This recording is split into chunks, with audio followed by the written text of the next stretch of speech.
Olá, irmãos, graça e paz, bom dia, seja bem-vindo a mais uma aula da nossa Escola Bíblica. Eu sou o pastor Wagner Dionísio e esse aqui é o nosso canal de estudos da Igreja da Nazareno Comunidade Leste e também Comunidade Monte Aprazível, e você é sempre muito bem-vindo aqui. Se porventura você achou esse vídeo procurando alguns vídeos aí no YouTube, fique conosco na nossa aula, você também é bem-vindo aqui. Nós estamos falando sobre um panorama bíblico, um resumo sobre todos os livros do Antigo, que nós já falamos, e agora sobre o Novo Testamento. E hoje nós vamos falar sobre a carta de Judas, o penúltimo livro da Bíblia, depois já vem Apocalipse, Então você vai aprender hoje um resumo sobre essa carta. Vamos lá, eu quero poder orar para a gente já iniciar a nossa aula. Pai, obrigado por esse dia, obrigado por mais uma semana, mais uma oportunidade. Obrigado, Senhor Pai, porque o Senhor tem cuidado de nós. Obrigado porque o Senhor tem nos dado condição, Senhor Pai, fome, sede por mais da Tua Palavra. E nós estamos quase finalizando, Senhor Pai, toda a Bíblia. Foram várias semanas, Senhor Pai, vários meses, aprendendo acerca de cada texto bíblico, de cada livro, Senhor Pai. O Senhor nos deu a instrução do Senhor. Obrigado, em nome de Jesus. Fica conosco nesse estudo, abre o nosso entendimento, abre a nossa mente, o nosso coração, para receber a Tua Palavra, em nome de Jesus. Amém. Amém, queridos? Bom, então vamos lá já para o conteúdo do texto, O que é essa carta de Judas? Quem foi esse Judas? Para quem que ele escreveu? Bom, vamos lá. Esse Judas que escreveu foi irmão de Tiago e irmão de Jesus, tá? Não foi Judas Iscariotes, não foi o outro discípulo, não. Foi Judas, irmão de Jesus, irmão de Tiago também. Nós já vimos a carta de Tiago. É importante dizer, ressaltar que os irmãos de Jesus, enquanto Jesus estava vivo, em carne, em homem, como homem, eles não acreditavam no ministério de Jesus. Eles não seguiam Jesus, eles não eram nem convertidos ao Evangelho. Eles eram pessoas comuns que olhavam o seu irmão. Imagino que talvez alguns deles até tinham um certo desprezo pelo que Jesus falava. O fato é que num determinado momento eles veem Jesus ressuscitado, porque Jesus, depois que ressuscitou, nós aprendemos isso aqui também, ele ficou 40 dias aqui na terra depois de ressuscitado, fazendo algumas coisas. E provavelmente esses irmãos viram Jesus ressuscitado, eles viram Jesus crucificado e depois viram Jesus ressuscitado, como ele já tinha dito, como ele ensinou o tempo todo. E aí então eles passaram a crer, passaram a acreditar em Jesus e se converteram e viraram aí depois homens que foram inclusive usados para escrever cartas ao povo de Deus, Então, esse é Judas, irmão de Jesus, tá bom? E para quem que ele escreve? A palavra não é clara, não é explícita, como outras cartas, que alguns autores, ele diz, olha, eu estou escrevendo para a igreja de Éfeso, eu estou escrevendo para a igreja da região da Galácia, os Gálatas, eu estou escrevendo para determinada igreja ou para determinada pessoa. Aqui ele não é explícito, mas imagina-se, provavelmente ele estava escrevendo, imagina-se não, tem fatos que levam a crer que ele estava escrevendo para a igreja, para os irmãos que estavam na diáspora. Lembra que nós já falamos o que era diáspora? Diáspora é a dispersão, como a perseguição veio aos cristãos, eles começaram a sair por todas as regiões circunvizinhas e começaram a morar em outros lugares. Então foi a dispersão, a diáspora dos cristãos. Provavelmente Judas escreve para uma dessas comunidades ou para todas as comunidades que estavam vivendo a dispersão. O fato é que é uma carta geral, é uma carta para mim, para você, para todos os cristãos, é um alerta. E o foco principal de Judas aqui é dizer para nós, que nós devemos batalhar pela fé.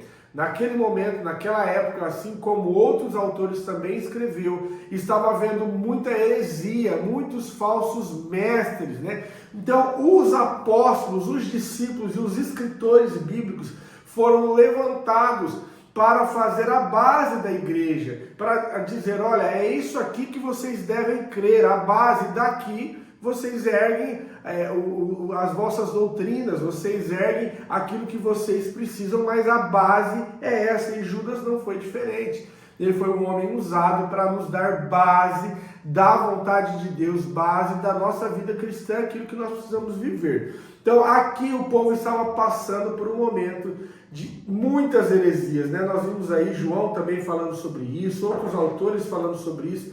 A heresia estava assim, se propagando com muita rapidez, muitos falsos mestres se levantando para pregar um falso evangelho, e nessa carta Judas vai falar sobre isso. Olha só como ele começa, né? Ele começa no versículo 1 e 2, dando uma saudação, um prefácio. Ele diz assim: Judas, servo de Jesus Cristo, irmão de Tiago, aos chamados, queridos em Deus Pai e guardado em Jesus Cristo. Observe que ele abrange aí todo o público, né? É uma carta geral.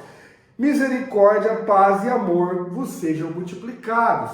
Olha o versículo 3, que é muito importante, é uma das chaves desse texto aqui. O porquê que ele escreveu, qual que era o intuito dele. Ele diz assim: amados, enquanto eu empregava toda a diligência para vos escrever acerca da salvação que nos é comum, senti a necessidade de vos escrever, exortando-vos a batalhar pela fé que de uma vez por todas foi entregue aos santos. Então olha o que ele está escrevendo. O meu intuito principal era escrever acerca da salvação que lhe é comum, né, que nos foi dada. Porém, eu senti a necessidade de escrever a vocês, a fim de que vocês batalhem pela fé que de uma vez por todas foi entregue aos santos. Eu quero já lhe pedir ajuda, você que é um líder de discipulado,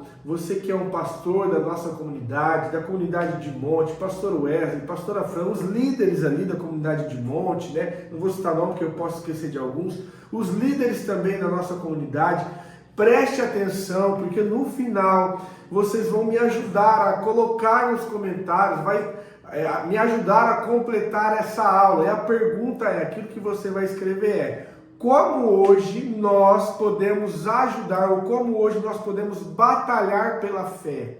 Algumas traduções vai dizer contender pela fé. Como hoje nós podemos fazer isso? Assista a aula, no final da aula não esqueça de escrever o seu comentário, por favor, te peço, porque os outros irmãos acabam lendo e você me ajuda a completar essa aula. Como nos dias de hoje nós podemos batalhar pela fé. Assista a aula. Bom, observa que deixa eu tomar uma água, que Judas aqui, ele vai dizer da necessidade que nós, cristãos, temos de batalhar pela nossa fé, de contender pela nossa fé. A necessidade que nós temos de defender o evangelho, né? A necessidade que nós temos de fazer lembra que nós já falamos isso, né? Um apologeta. Nós devemos ser um apologeta, um defensor da verdadeira palavra. Porque olha só o que acontece nos dias de hoje. Às vezes nós vemos um falso mestre pregar uma falsa heresia, está cheio disso na internet, querido, está lotado disso na internet, não só na internet, mas também em algumas igrejas, e nós deixamos passar. E nós que temos a verdadeira palavra, né? Nós que pregamos o evangelho segundo não as nossas vontades, segundo não os nossos interesses, mas segundo a palavra de Deus, segundo a vontade central de Deus, nós que cremos nisso e temos isso como verdade, não fazemos nada para combater os falsos mestres. E quando eu digo combater, não é ir lá, falar você está errado, não. É ensinar as ovelhas. Olha, tá vendo isso aqui que você ouviu? Não é bem assim, não. Isso aqui a palavra diz assim. Isso é, no meu ponto de vista, batalhar pela fé, né?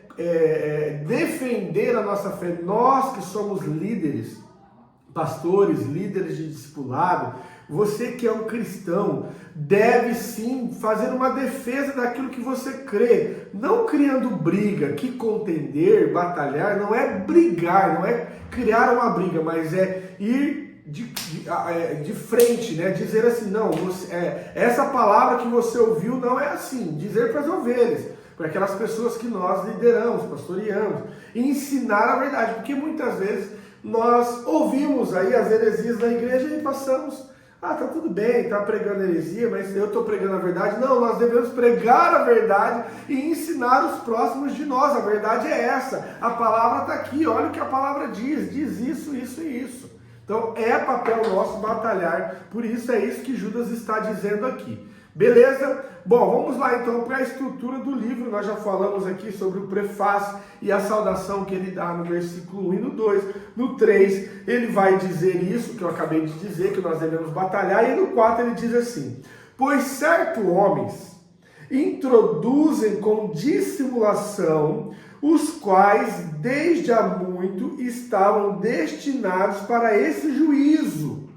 Homens ímpios que convertem em dissolução a graça do nosso Deus e negam o nosso único e soberano Salvador, Senhor Jesus Cristo. Então ele vai dizendo, olha, eu estou escrevendo porque existem alguns homens que estão no meio de vós, introduzidos entre vós, que estão pregando mentira, E aí depois, a partir do versículo 5 a 16, ele vai falar sobre aí a advertência contra os falsos mestres, Ele vai mostrar alguns pontos aonde os falsos mestres estão, o que eles estão ensinando, o que eles estão falando e qual é a característica deles. Ele diz assim, quero lembrar vós, se bem que já estáis cientes de tudo, uma vez por todas, que o Senhor, tendo salvo um povo, tirando da terra do Egito, destruiu depois os que não creram. Ele vai dar alguns exemplos aqui de que o Senhor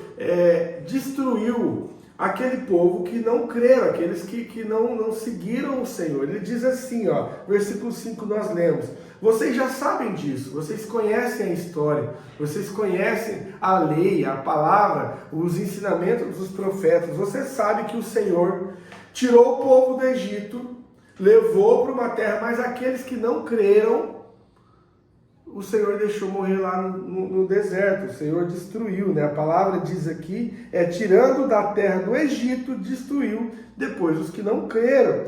E os anjos que não guardaram os seus principados, mas deixaram a sua própria habitação, eles o têm reservado em prisões eternas, nas escuridões, para o juízo do grande dia. Assim também Sodoma, Gomorra e as cidades circunvizinhas, que havendo-se prostituído como aquele e ido após outra carne, foram postas como exemplo, sofrendo a pena do fogo eterno. Então, olha só o que Judas aqui está dizendo. Segurem a fé verdadeira. Batalhem para viver a fé que Cristo vos ensinou. Batalhem para viver o Evangelho. Olha só a palavra que ele usa, querido. É batalhar. Por quê? Porque não é simples viver o Evangelho. Tem uma frase que eu não sei quem falou ela, mas eu já ouvi, que eu achei bem interessante.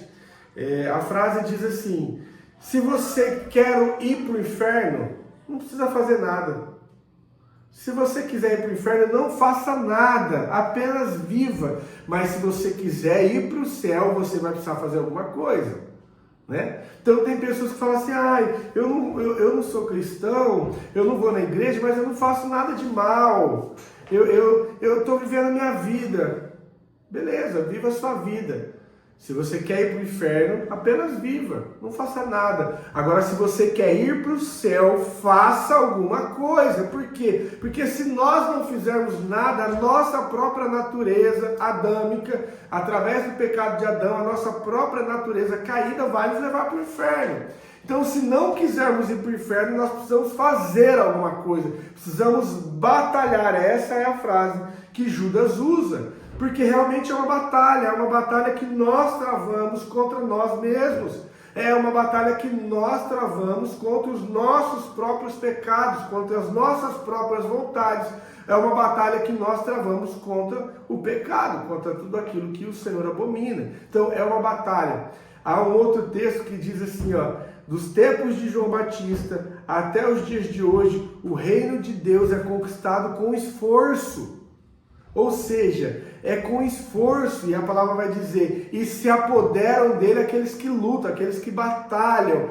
Para eu e para você estarmos firmes na fé é necessário batalhar, é necessário estar vigilantes. É isso que Judas está escrevendo aqui. Olha, para que vocês batalhem pela fé, continuem firmes, não deem ouvidos aí ao que estão dizendo. E aí ele vai continuar, né? Versículo 8. Contudo, semelhantemente também estes falsos mestres, sonhando, contaminam a sua carne, rejeitam toda a autoridade e blasfemam das dignidades, né? E aí depois ele vai dar algumas características desses falsos mestres, né? Ele diz assim, ó, versículo 12: estes são manchas em vossas festas de amor, banqueteando-se convosco sem nenhum recato, pastores que se apacentam em si mesmos, se apacentam a si mesmo, são nuvens sem água, levadas pelo vento, árvores em plena estação dos frutos, destes desprovidas e desarraigadas, duplamente mortas. São ondas furiosas do mar, espumando as suas próprias sujidades, em estrelas errantes, para as quais tem sido eternamente reservada a escuridão nas trevas. Concernentes a estes, profetizou Enoque, o sétimo depois de Adão: vede, o Senhor vem com milhares de seus santos, para fazer juízo contra todos, e para fazer convictos todos os ímpios acerca de toda a obra ímpia, que impiamente praticam, e de todas as duras palavras que ímpios pecadores contra eles proferiram. E aí olha só o 16, as características desses mestres. Nós já vimos lá que são pastores que apacentam a si mesmos, né? Ou seja, estão preocupados apenas com os seus interesses. Versículo 16: estes são murmuradores, queixosos, andam segundo as suas concupiscências, cuja boca diz coisas muito arrogantes, bajulando pessoas por motivos interesseiros. Olha algumas características aqui para a gente identificar esses falsos mestres, esses falsos pastores. São pessoas que bajulam os outros simplesmente por interesses, né? São líderes que bajulam aí pessoas porque tem algum interesse por trás, né? Bom, olha só, seguindo aqui, deixa eu tomar uma água.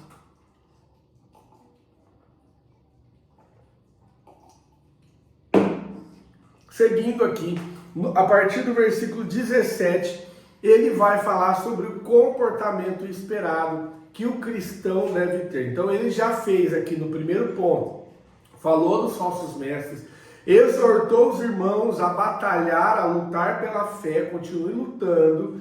Ele também disse aqui algumas características desses falsos mestres, e agora ele vai dizer, olha, o comportamento esperado que vocês devem ter, o comportamento que Jesus, que Deus espera de você é esse. Olha, mas vós, amados, lembrai-vos da palavra que foi predita pelos apóstolos de nosso Senhor Jesus Cristo, aos quais vos diziam: nos últimos tempos haverá escarnecedores, andando segundo as suas próprias e ímpias concupiscências. São estes os que causam divisões, são sensuais e não têm espírito. Mas vós, amados, olha aqui, mas vós, amados, edificando sobre a vossa santíssima fé, orando no Espírito, conservai-vos no amor de Deus, esperando a misericórdia de nosso Senhor Jesus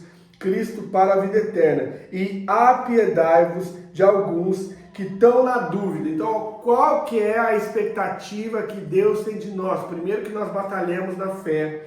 Primeiro, que nós vivemos orando no Espírito, ele vai dizer aqui também, né? Segundo, que nós devemos viver orando no Espírito. E terceiro, que vocês conservem no amor de Deus, esperando a misericórdia de vosso Jesus Cristo. Ou seja, que nós vivemos em amor. E depois ele vai dizer mais uma coisa, versículo 22.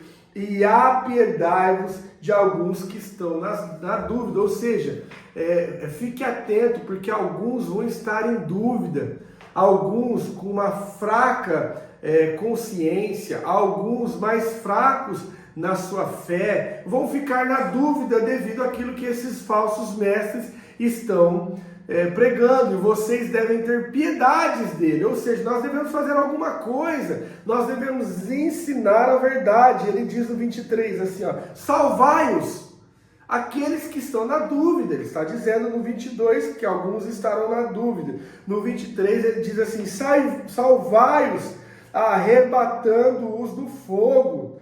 Quanto a outros, tende misericórdia em temor, detestando até a roupa manchada pela carne. Ou seja, nós devemos salvá-los, né? Nós devemos fazer alguma coisa para ensinar aqueles que estão na dúvida. Vocês, pastores, líderes, isso aqui é um recado também para vocês, arrebatando-os do fogo, ou seja, tirando eles da perdição. Como? Ensinando, pastoreando e apacentando o rebanho de Cristo. Isso não é só papel de líder e de pastor, isso é um papel teu que está me ouvindo, cristão. Se você conhece alguém que está se deixando levar por uma falsa doutrina, é papel seu salvar ele, é papel seu arrebatar ele do fogo, né? Ele está dizendo isso para a comunidade.